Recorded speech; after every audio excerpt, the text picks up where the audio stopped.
स्मित और हृदय में करुणा का वास है। माता सृष्टि भूषण जी के चरणों में मानवता का अटूट विश्वास है। मुनि आर्यका संघों की वैयावृत्ति हो या सम्मेश शिखर जी, सोनागिर जी, श्री महावीर जैसे महातीर्थों के साथ साथ दिल्ली महानगर में त्यागी वृत्तियों हेतु शुद्ध आहार की व्यवस्था के साथ पिच्छी, कमंडल, औषधि, शास्त्र आदि की व्यवस्था करवाई जा रही है। माता जी के दिव्य संकल्पों ने चर्या और साधना को निर्विघ्न बनाया है। साधु सेवा ही साक्षात धर्म की सेवा है। साधु सेवा के साथ साथ ही सृष्टि मंगलम निजाश्रय भोपाल एक ऐसा धाम जहां ढलती उम्र को अकेलेपन का भय नहीं, बल्कि अपनों जैसे वात्सल्य और जिन दर्शन का सौभाग्य मिलता है। यहाँ वृद्धजन सम्मान के साथ अपना आध्यात्मिक जीवन व्यतीत करती हैं। वृद्ध साधकों के लिए शुद्ध भोजन, आवास, जिन दर्शन, भक्ति पूजन आदि की व्यवस्था माता जी के आशीर्वाद एवं प्रेरणा से की जा रही है।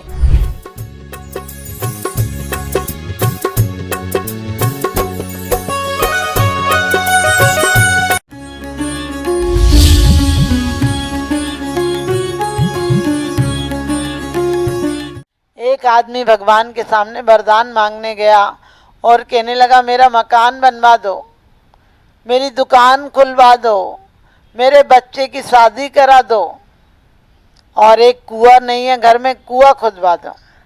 आप सोचो भगवान कोई मजदूर है क्या ये सब काम करेगा? और कहते हैं कि कोई देवता प्रकट हुआ, उसने कहा तथास्तु, ऐसा है तुम भी भक्ति करते हो और तुम्हारा पड़ोस वाला और ज़्यादा भक्ति करता है, इसलिए जो तुमने मांगा है उससे पड़ोसी को भी दे देंगे, तुमको भी दे देंगे। उसने कहा क्या मतलब? तो कहने लगा तुमने 1 घंटे भक्ति करते हो, वो 2 घंटे करता है, इसलिए उसको ज़्यादा दे देंगे। उस आदमी ने तुरंत अपनी लिस्ट बदली और कहने लगा नहीं, जो बताता हूँ वो दो, फिर देना है, पड़ोसी को देना है तो अब जो बोलता हूँ मैं वो दो। उनने कहा क्या मतलब? कहने लगे मेरी एक आँख फोड़ दो, मेरी एक टांग तोड़ दो, और मेरे घर के आगे एक कुआं खुदवा दो, और मेरे एक बच्चे को बीमार कर दो। भगवान भी चकरा गया कि कैसा आदमी था, अभी तो घर मकान मांग रहा था, अभी क्या क्या कुआं हुआ मांगने लगा। लेकिन उन्होंने कहा तथास्तु, देवता ने कहा तथास्तु, मिल जाएगा। अब रात भर आनंद में जाग रहा था कि उसके यहाँ 2 कुएं खुदे होंगे, उसकी दोनों टांगें टूट गई होंगी, उसकी दोनों आंखें फूट गई होंगी, मेरा एक बच्चा बीमार हुआ, उसके दोनों बच्चे बीमार हुए होंगे, मज़ा आ गया। और सुबह सुबह जल्दी में निकला, एक आंख फूटी होती तो एक से तो दिखता, और उसने दिख ही नहीं रहता, अहंकार और ईर्ष्या में भरा हुआ था। और जब घर के आगे एक कुआं खुदा था तो उसने दिखा नहीं और कुएं में गिर गया। अब आप समझ गए उसकी। जब देवता ने कहा, गाली देने लगा, क्या किया तुमने, हमको कुएं में पटक दिया। उसने कहा हम क्या करते, तुमने ही तो मांगा था कि एक कुआं खोद देना, हमने कुआं खोद दिया। कहने लगे अब देख के बताओ कि बगल वाला गिरा कि नहीं। देवता बोला बगल वाला कैसे गिरता, क्योंकि तेरी एक फूटी थी, उसकी तो दोनों फूट गई थी, वो बिना सहारे नहीं चल सकता था। तेरे घर के आगे एक कुआं था, उसके घर के आगे 2 कुएं थे, अब उसे बहुत संभल कर चलने की जरूरत थी। तेरा एक बच्चा बीमार था, उसके तो दोनों बच्चे बीमार थे, इसलिए वो घर से बाहर नहीं निकल सकता था। और तूने कहा कि एक टांग तोड़ दो, तो उसकी दोनों टूटी थी, तो वो चलता कैसे? उसकी दोनों फूटी थी, वो देखता कैसे? इसलिए वो घर से बाहर ही नहीं निकला। आप समझ गए, हम दूसरों की चिंता में, दूसरों की प्रगति में अवरोध बनने के लिए पूरे प्रयास करते हैं, क्योंकि जिसे आदमी चाहता है मिले ना मिले किस्मत की बात है, लेकिन हम कोशिश ही ना करें तो बहुत बुरी बात है। हम कोशिश ही ना करें ये तो बहुत बुरी बात है। हमारे जीवन में मात्र उतना ही जीवन हमारा है। मनुष्य जीवन छोटा सा जीवन, और कितनी कल्पनाएं हैं। मैं ये नहीं कहती हूँ आप कुछ छोड़ दो, मैं ये कहती हूँ कि आप अपने जीवन की शक्ति को, आत्मशक्ति को पहचानिए। जितना समय आप क्रोध में लगाते हैं, इतना समय प्रेम में लगाइए। और लोग प्रेम को भी छोटे छोटे शब्दों से कहने लगे हमें कुत्ता से प्रेम है, हमें आइसक्रीम से प्रेम है, हमें चाट पकौड़ी से प्रेम है, हमें अपनी चप्पलों से बड़ा प्रेम है। आप सोचो, प्रेम है ऐसा शब्द, और फिर कह देते परमात्मा से बड़ा प्रेम है। आप सोचो, परमात्मा वैसे तो भीतरागी हैं, लेकिन यदि कोई काल्पनिक हो और क्या सोचेगा, वैसा ही प्रेम होगा। जैसे चप्पल से प्रेम है ऐसे मेरे से होगा, जैसे कुत्ते से प्रेम है ऐसे मेरे से होगा। अरे प्रेम सिर्फ परमात्मा से हो सकता है। और ये सब चीजें पसंद की चीज हो सकती हैं, ये सब चीजें हमारी आकांक्षाएं हो सकती हैं, आसक्तियां हो सकती हैं। आसक्ति आ सकती है, जा नहीं सकती है। तो जिंदगी के मंडप में हर खुशी कुंवारी है, जिंदगी के मंडप में हर खुशी कुंवारी है। और यहाँ कौन किससे मांगने जाए, हर कोई भिखारी है। कहते हैं आनंद लूट प्रभु की बंदगी का, आनंद लूट प्रभु की बंदगी का, क्या भरोसा है कब साथ छोड़ दे जिंदगी का। कब कहते आनंद लूट बंदगी का, क्या भरोसा सांसें कब साथ छोड़ दें इस जिंदगी का, क्या भरोसा कब सांसें छोड़ दें साथ इस जिंदगी का। तो इस जिंदगी का साथ छूटे उसके पहले 3 प्रकार के लोग हैं। हम 3 बेटे हैं जिन्हें की एक सा, एक अंतरात्मा है, एक बहिरात्मा, एक परमात्मा है। आप किसकी उपलब्धि करते हैं? एक बाप ने अपने तीनों बेटों को बुलाया और कहने लगे कि हम विदेश जाना चाहते हैं, हम कुछ दिन बाद लौटेंगे, हम तुम्हें गेहूं दे जाते हैं और तुम्हें 100-100 रुपये दे जाते हैं। हम गेहूं आएंगे तो गेहूं ले लेंगे वापस, और 100-100 रुपये देते हैं, तुम इस 100 रुपये में अपना घर भर के दिखाना। जब मैं लौटूंगा तो खबर कर दूंगा 1 महीना पहले, लेकिन अपने 100 रुपये में घर भर के दिखाना। तीनों बेटे खुश हो गए। चलो पिताजी, कम से कम एक काम दे रहे हैं, 1-1 बोरा गेहूं दे रहे हैं। बड़े बेटे ने सोचा 1 बोरा गेहूं तो है, क्या करेंगे गेहूं, और उसने वहीं पर डाल दिया, जानवर चल गए। दूसरे ने सोचा पिताजी का गेहूं है, क्या पता कब मांग लें, इसलिए उसने लेकर संदूक के अंदर ताला लगा कर रख दिया कि जब मांगेंगे तो दे देंगे। लेकिन तीसरे ने कहा पिताजी कह रहे हैं मैं यात्रा पे जा रहा हूँ, कुछ दिन बाद लौटूंगा, कुछ दिन में क्या करूँगा गेहूँ रखकर। उसने खेतों में डाल दिया। खेत तेज समय पर बुआई की, कांटे निकाले, हल चलाया और बरसात का दिन आया, वो गेहूँ उसने डाल दिए। कोई 3 साल बाद पिताजी लौटे और कहने लगे गेहूँ दो। वो कहने लगा बड़ा बेटा अभी ला कर देता हूँ, 1 बोरे की जगह 2 बोरा ला देता हूँ। पिताजी ने कहा नहीं बेटा, वही गेहूं चाहिए जो हम दे गए थे। बड़ा बेटा बोला पिताजी आप गेहूं दे गए थे, गेहूं भी कोई बड़ी बात होती है, अरे दुकान पर गेहूं मिलते, अभी ला कर देता हूँ। दूसरे बेटे ने कहा पिताजी आप चिंता मत करो, हमने बहुत अच्छे से गेहूं रखा हुआ है, चलो आपको दिखाते हैं, हमने संदूक में गेहूं रखा है, भाई आपका गेहूं है, हम आपको वापस देंगे। संदूक खोली तो उसमें राख हो गई थी, कीड़े लग गए थे, कुछ गेहूं का तो एक दाना भी नहीं बचा था। लेकिन तीसरे बेटे से जब पिताजी ने कहा बेटा तुमने क्या किया, बोला पिताजी आपका ही गेहूं है, लेकिन ट्रैक्टर ट्रॉली भेजो तब वो गेहूं आएगा। पिताजी ने कहा मतलब?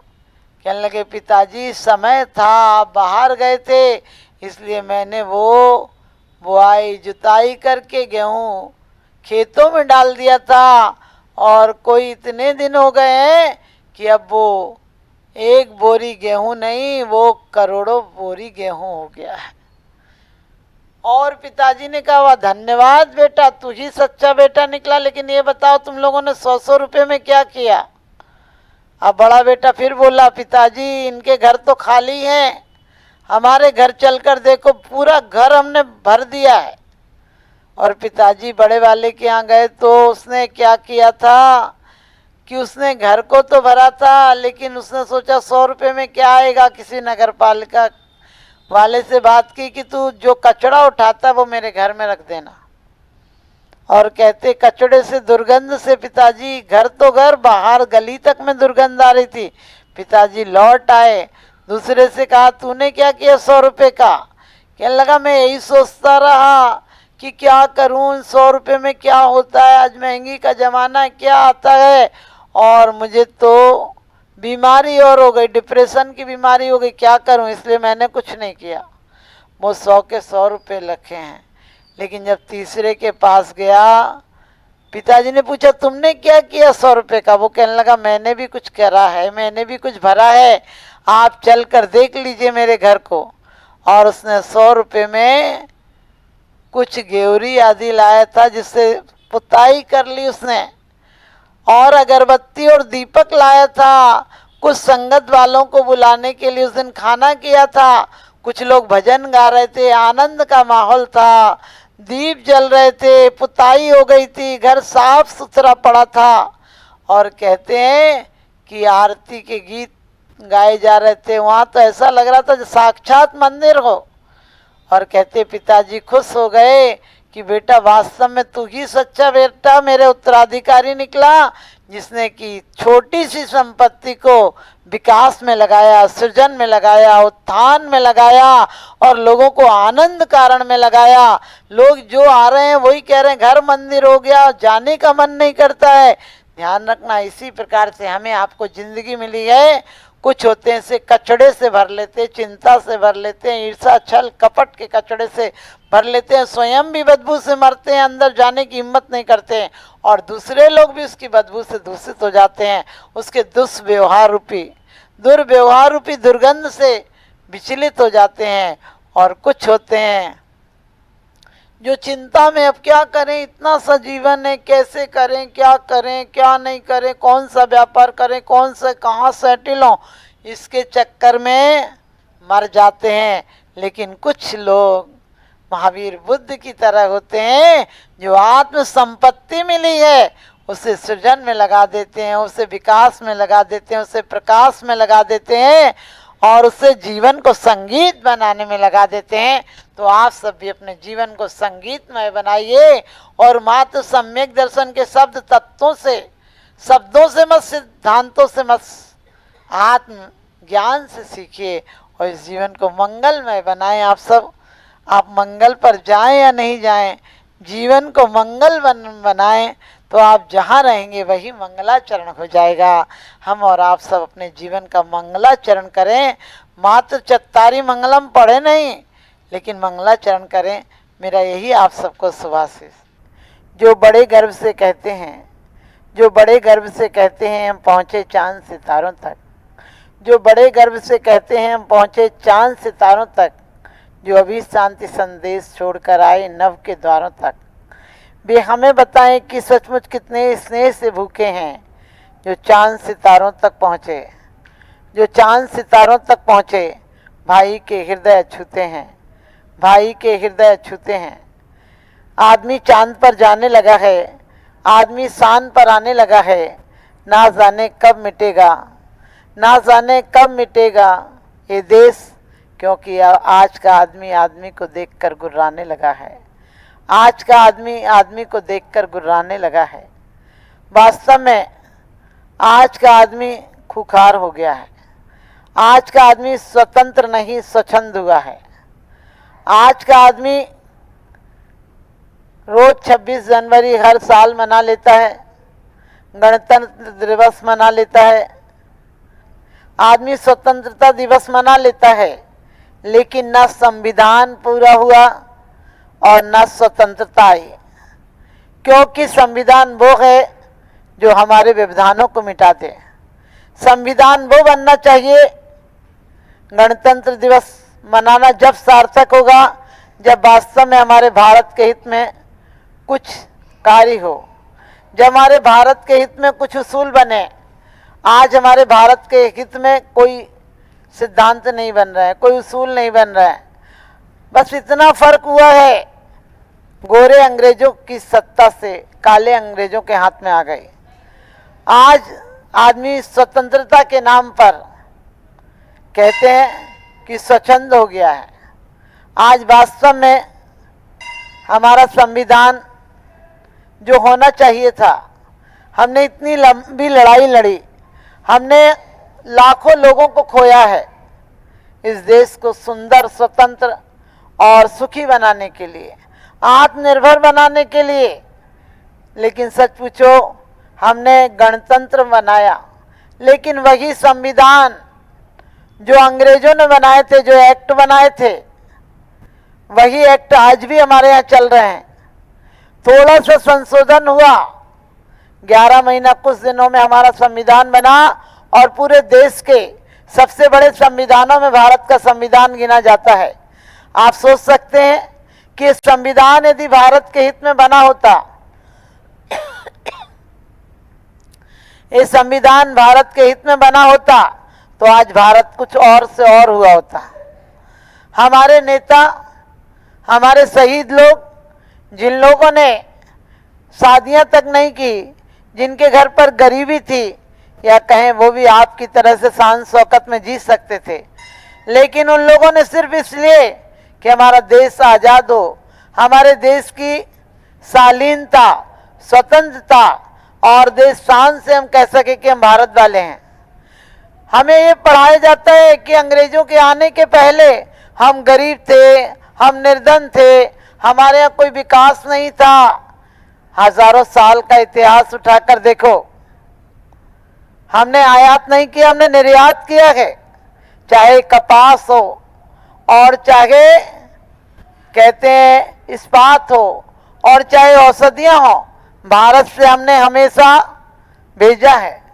डलहौजी आया तो डलहौजी कहते हैं हम जहां लूटने गए वहां घरों में हमें अनाज के ढेरों की तरह सोना मिला।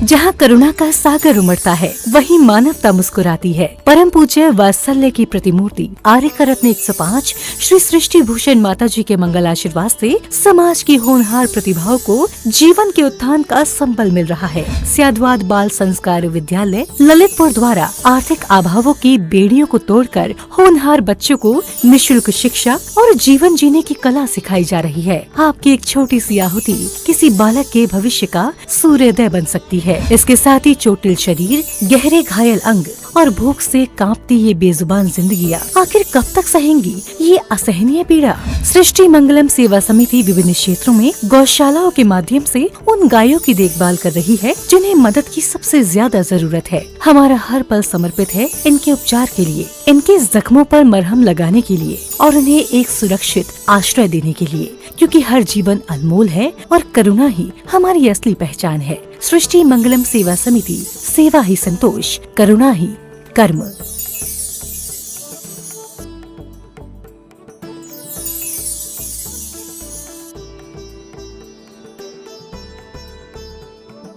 भगवान